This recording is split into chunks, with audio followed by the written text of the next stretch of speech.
Sampai saat ini pandemi COVID-19 masih terus melanda, perekonomian pun tidak bisa berkembang.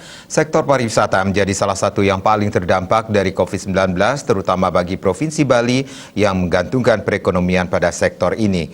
Diharapkan momen ini bisa dijadikan momentum untuk selalu inovatif mencari peluang baru. Di masa sulit saat ini, UMKM menjadi harapan dan peluang baru di tengah industri pariwisata yang tengah lesu.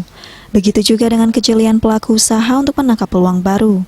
Seorang pelaku pariwisata yang kini berusaha bertahan di masa pandemi dengan membuka usaha kuliner, Putu Doni Satria Putra mengatakan, di masa pandemi ini saatnya berkreasi menuangkan hobi yang dimiliki, sehingga bisa menghasilkan sesuatu yang bermanfaat.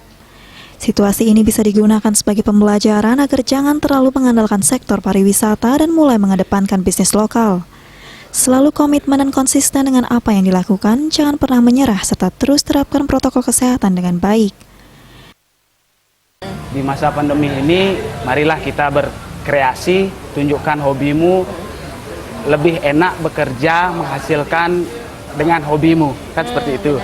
Menekankan bahwa marilah pemuda, seorang pemuda Bali bangkit, ayo kita belajar dari sekarang bahwa kita pariwisata, jadikan pariwisata nomor 2, mari bisnis lokal yang pertama. Berkreasilah untuk menghidupi dirimu sendiri, terutama dengan hobimu yang menghasilkan. Diharapkan dengan gotong royong yang baik antar seluruh stakeholder terkait, dengan menjalankan protokol kesehatan yang ketat, masa sulit ini bisa segera diatasi. Putu Ratna, Bali TV.